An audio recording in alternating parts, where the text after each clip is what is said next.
Bonjour à tous et bienvenue sur La Voix de Jules. Aujourd'hui, nous allons vous présenter de la musique, Et aussi des jeux vidéo. du sport, Et aussi, nous allons vous parler des animaux, de la numérique, des mangas. de littérature. Et voilà. Et moi, je suis Maxence. Et moi, je suis Pierre. Nous sommes les présentateurs de cette émission aujourd'hui. Et en premier, nous allons écouter Mathias, Maël et Machal, qui vont parler de Eminem. Bonjour. Bonjour.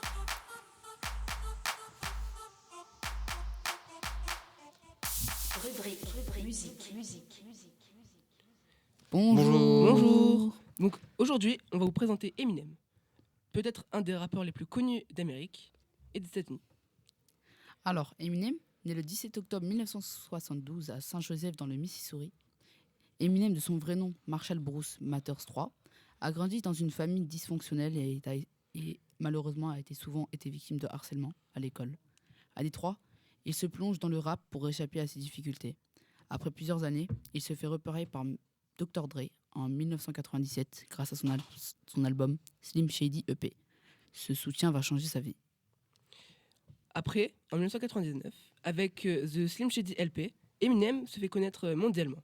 Ses paroles provocantes, son alter ego Slim Shady et sa capacité à aborder les sujets personnels. Le succès de The Marshall Mathers LP en 2000 le propulse au sommet.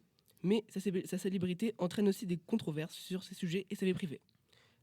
Malgré ses succès, Eminem lutte contre des addictions, ce qui le mène à une overdose en 2007. Après une période sombre, il revient en 2009 avec Relapse. En 2010, son album Recovery marque sa rédemption. Il parle de sa lutte contre ses démons, retrouvant ainsi son public. Et désormais, maintenant, je vais vous présenter une musique qui se nomme Lose Yourself. Donc, cette musique est sortie le 28 octobre 2002. Le morceau vient d'atteindre les 1 milliard de titres, les 1 milliard d'écoutes sur Spotify. Cette musique a remporté un Oscar en 2003. Et voilà. Au revoir. Au revoir. Merci beaucoup de nous avoir parlé de Eminem et nous allons enchaîner sur Edgar qui va nous présenter l'histoire du jeu Hello Neighbor. Et Maxence qui va nous parler de Brawl Stars. Et Sarah et Mélanie qui vont... Ah oui, c'est vrai. Bon, nous allons écouter Gabin qui va nous parler de Dr. Stone. Salut tout le monde. Aujourd'hui, on va plonger dans le monde fascinant de l'animé Dr. Stone. Pour ceux qui ne connaissent pas, c'est un mélange incroyable de science, d'aventure et de survie. C'est un voyage étonnant dans un monde où la science est l'arme la plus puissante. Je vais vous présenter le contexte. Dr. Stone est un animé basé sur le manga écrit par Riichiro Inagaki et illustré par Boichi. L'histoire commence lorsqu'un mystérieux phénomène transforme toute l'humanité en pierre. Des milliers d'années plus tard, Senku Ishigami, un lycéen incroyablement intelligent et passionné de science, se réveille et décide de reconstruire la civilisation grâce à la science. Non seulement il doit déjouer les mystères de ce monde pétrifié, mais aussi faire face à d'autres groupes de survivants avec leurs propres idées et motivations. Maintenant, je vais vous présenter les personnages principaux, tels que Senku Ishigami. C'est le héros principal connu pour son incroyable connaissance scientifique et son esprit brillant. C'est lui qui dirige la mission de restaurer la civilisation humaine avec la bannière de la science. Ensuite, Taiju Oki, l'ami fidèle de Senku, connu pour sa force physique et son dévouement.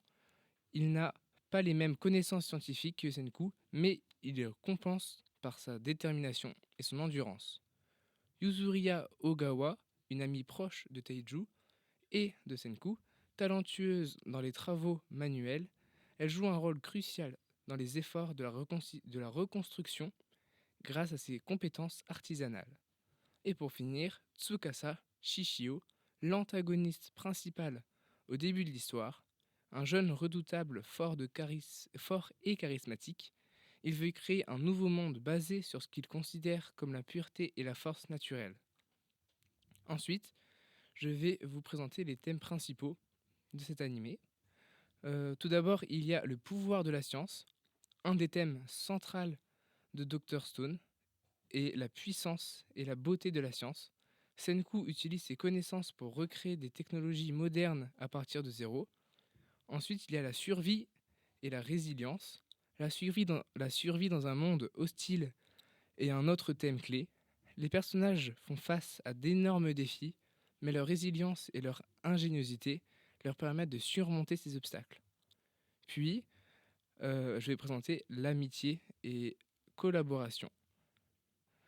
Même si Senku est un génie, il ne peut pas réussir seul. L'histoire met en avant l'importance de l'amitié et de la collaboration pour atteindre des objectifs communs. Maintenant, la conclusion. Pour conclure, Dr. Stone est bien plus qu'une simple série d'aventures.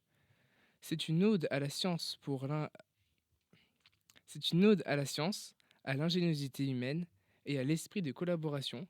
Alors, si vous aimez les histoires captivantes et que vous êtes curieux de voir comment la science peut transformer le monde, Dr. Stone est faite pour vous. Très bien, merci Gabin de nous avoir présenté Dr. Stone. Maintenant, nous allons parler des jeux vidéo. Et ça va commencer par Edgar qui va nous parler de l'histoire du jeu Hello Neighbor. Après, nous allons écouter Maxence qui va nous parler de Brawl Stars. Et pour finir, Sarah et Mélanie qui vont nous parler de Bad Parenting.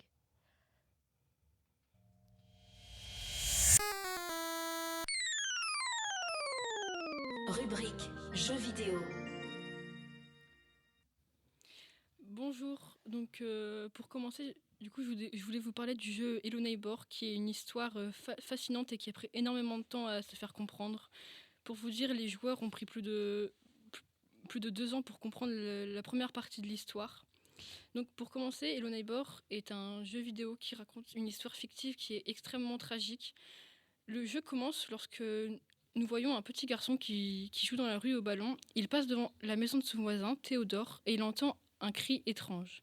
Lorsque nous approchons de la fenêtre pour regarder ce qu'il se passe, nous voyons un enfant qui se fait capturer et enfermer dans la cave. Le voisin nous voit alors, nous attrape et nous ramène chez nous. Plus tard dans le jeu, lorsque nous arrivons à nous introduire dans sa maison, nous faisons énigmes et parcours pour réussir à nous introduire dans sa cave. Lorsque nous réussissons, ici aussi nous faisons énigmes et parcours. Une fois à la fin de la cave, le voisin nous coince, nous enferme lui aussi dans sa cave et le premier enfant a disparu, nous ne savons pas pourquoi. Plusieurs jours, voire semaines plus tard, lorsque nous arrivons à nous échapper de la cave, la maison est enfermée par des barrières gigantesques qui nous empêchent de sortir et la maison a pris 3 fois de taille.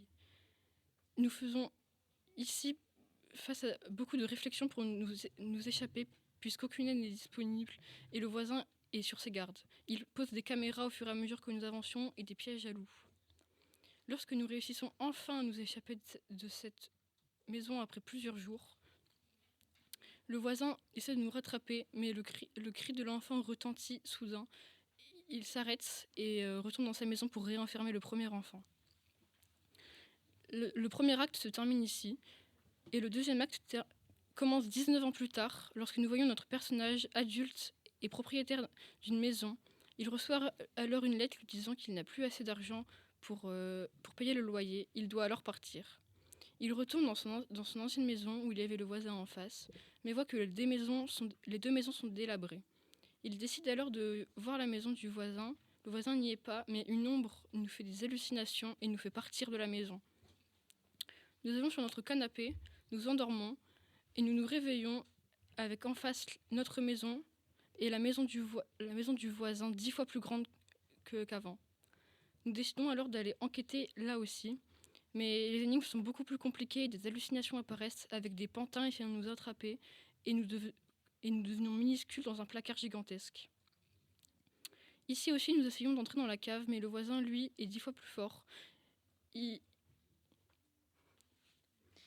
voisin, lui, est 10 fois plus fort. Il est encore plus sur ses gardes et pose encore plus de caméras partout dans la maison.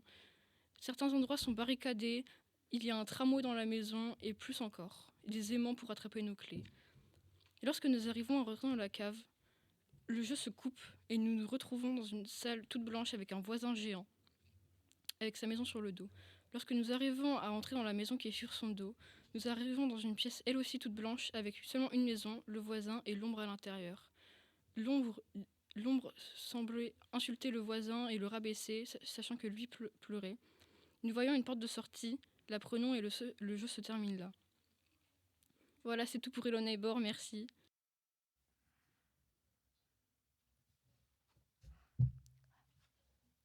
Merci Edgar de nous avoir présenté ce jeu vidéo et je vais vous parler de Brawl Stars.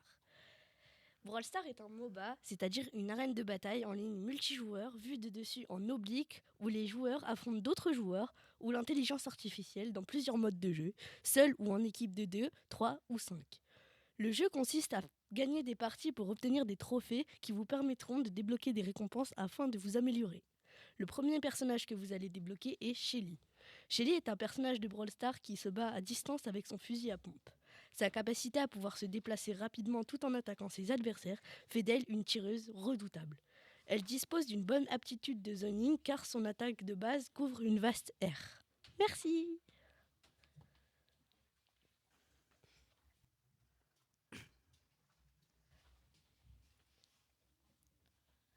Merci Maxence. Nous allons maintenant écouter Sarah et Mélanie qui vont nous parler de bad parenting.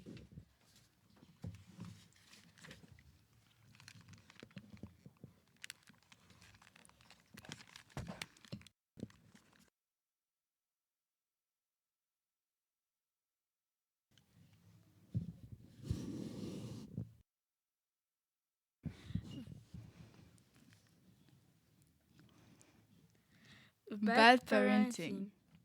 Bad Parenting est un jeu dans lequel on rencontre un personnage nommé Ron.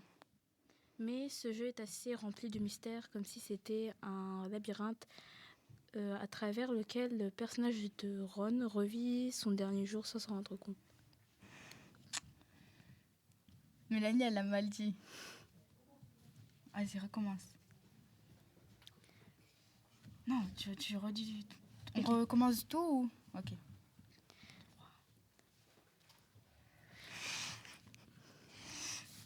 Attends. Allez, vas-y, c'est pas grave. C'est pas grave.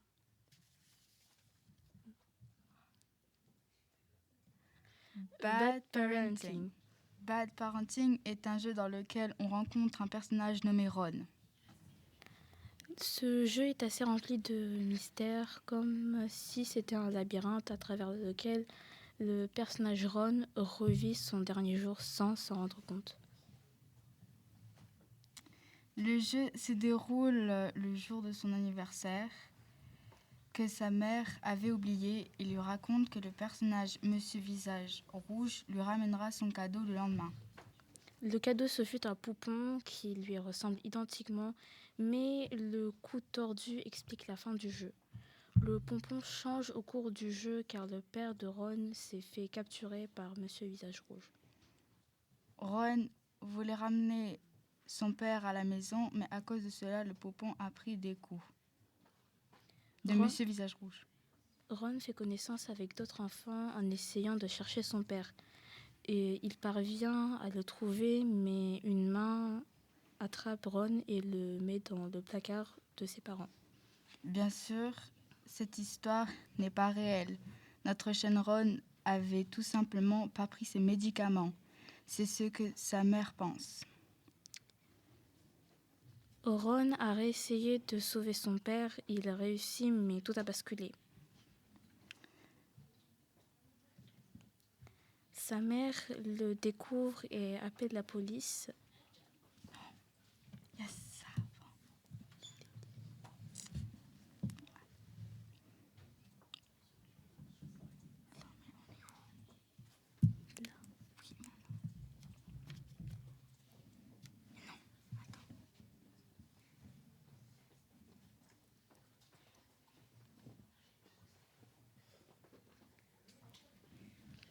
enchaîne.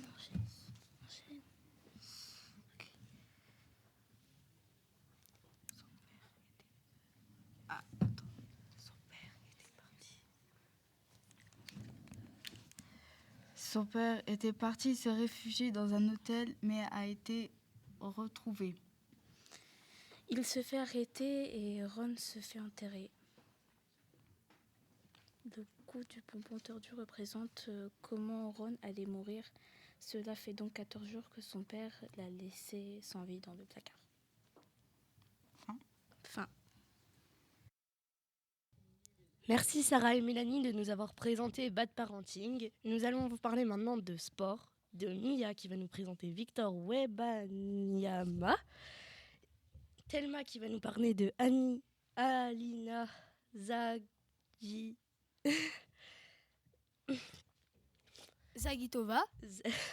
et de Sacha et Maxime qui vont nous parler de tennis.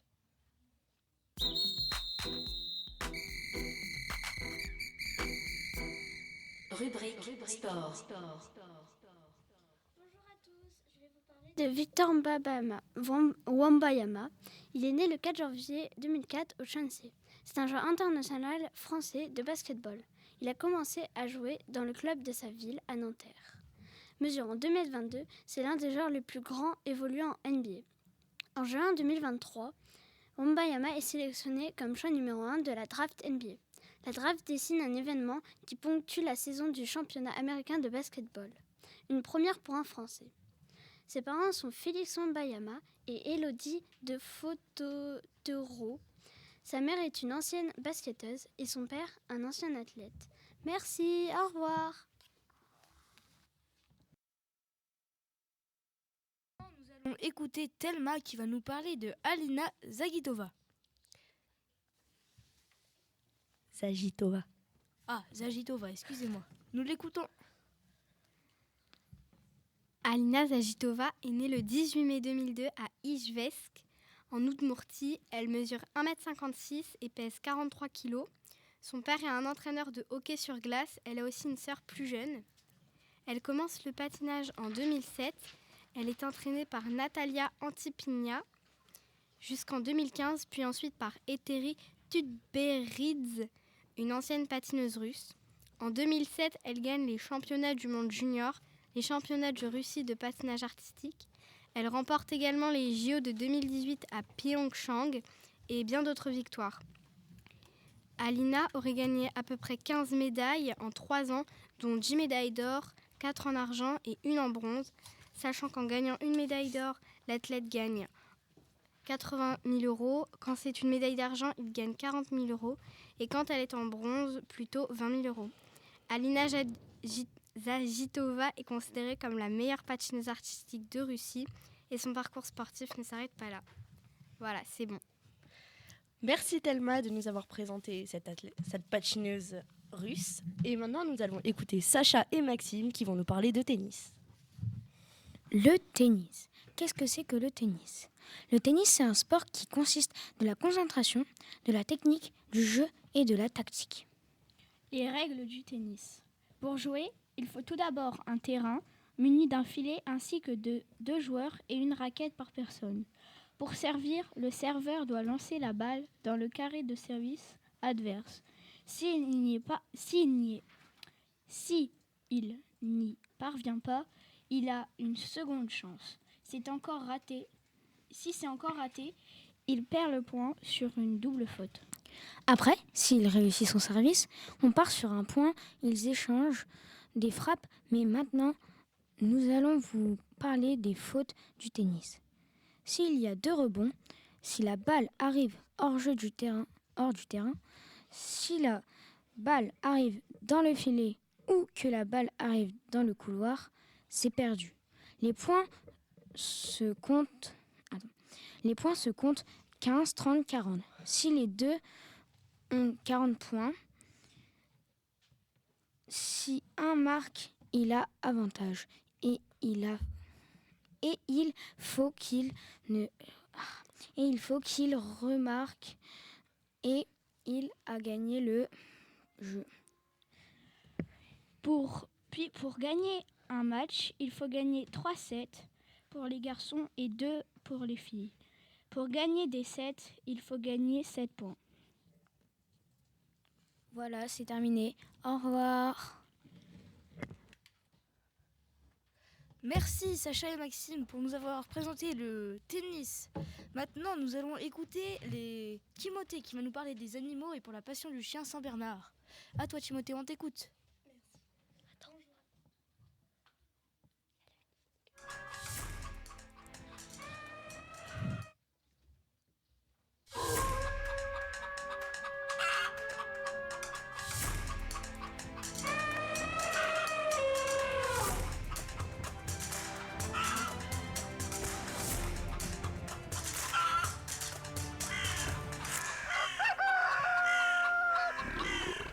Rubrique animaux. Bonjour à tous, moi c'est Timothée. Aujourd'hui, je vais vous présenter la passion du chien et le Saint-Bernard. Le Saint-Bernard est un chien très connu pour être un chien sauveteur en neige. On s'en servait pour sauver les gens victimes d'une avalanche de neige. Un chien adulte coûte environ entre les 1000 et 1500 euros pièce. Et un chiot coûte environ entre 2500 euros parce qu'ils sont plus jeunes et qu'on peut les dresser plus vite. Pour certains, le Saint-Bernard peut, ou même un simple chien, est considéré comme un simple animal de compagnie. Et pour certains, le Saint-Bernard ou le chien en lui-même est considéré comme un ami ou comme un frère pour les gens seuls. La chienne peut avoir entre 1 et 2 chiots. Le Saint-Bernard est encore mis à l'honneur dans le film Beethoven où un chien errant va devenir le meilleur ami d'un célèbre petit garçon bourgeois dont ses parents ne veulent absolument pas d'un chien errant plein de poussière. Mais malheureusement, le petit garçon est très insistant et il va demander un Saint-Bernard absolument et ses parents seront bien obligés d'accepter. Merci de m'avoir écouté, c'était Timothée, au revoir. Et le Saint-Bernard vous dit merci. Merci Timothée de nous avoir présenté ce chien et nous allons écouter maintenant. Nous allons parler de numérique qui Elia. Maintenant nous allons faire la pause musicale qui s'appelle Neon Night.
Merci. Et maintenant, nous allons... Ah, d'accord. Merci pour cette pause musicale. Et maintenant, nous allons écouter Elia qui va nous parler de composition d'un PC gamer.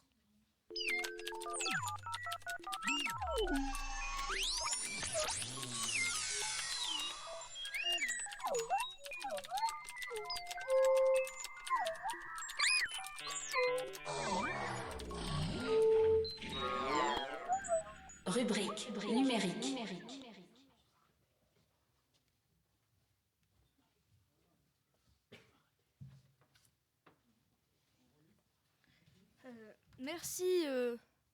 Merci d'avoir écouté Elia qui nous a présenté la composition d'un PC gamer.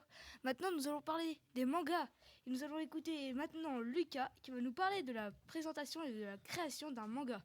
À lui. Bonjour, aujourd'hui je vais vous expliquer comment créer un manga. Pour arriver... Rubrique manga. Bonjour, aujourd'hui je vais vous expliquer comment créer un manga.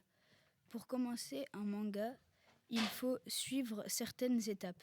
Tout d'abord, réfléchir au scénario. Ensuite, placer les scénarios dans l'ordre, réfléchir à ce que les personnages vont dire tout le long de l'histoire.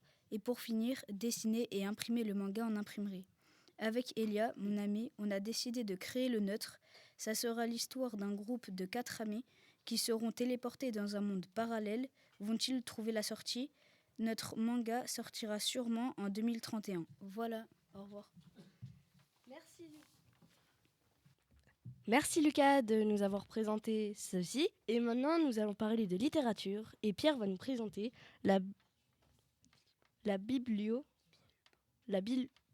Bilbo le Hobbit.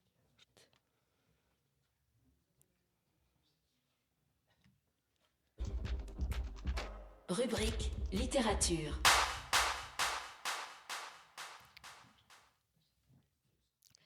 Bonjour, Bilbo le Hobbit est un roman de Tolkien qui raconte l'histoire d'un jeune hobbit qui se nomme Bilbon Saquet. Un jour, alors qu'il se reposait dans son jardin, Gandalf le Gris, un puissant magicien, vient à sa rencontre et lui propose de partir à l'aventure. Bien évidemment, il refuse.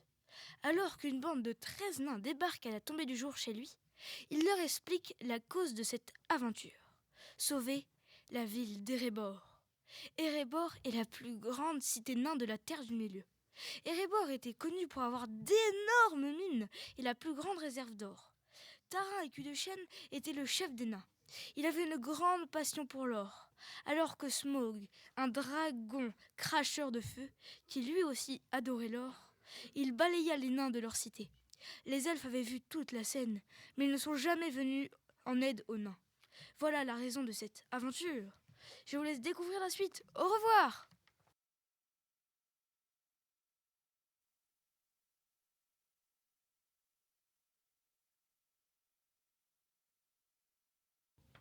Merci Pierre de nous avoir parlé de ça. Et on va écouter Sacha et Lucas qui vont nous parler de la console Wii.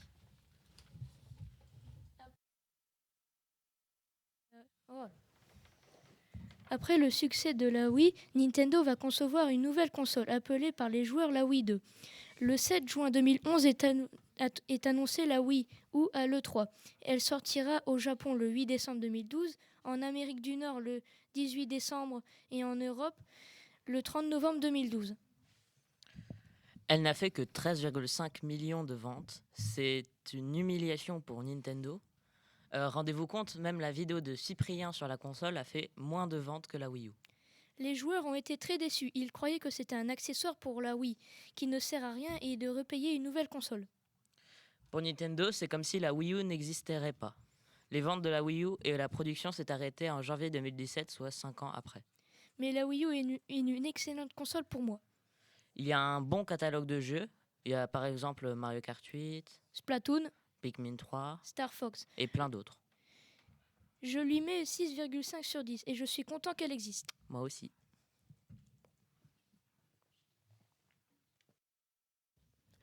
Alors merci à Sacha et Lucas qui nous ont parlé de la Wii. Et on tenait à vous dire au revoir. Et c'était La Voix de Jules. À une prochaine émission. Au revoir. La Voix de Jules.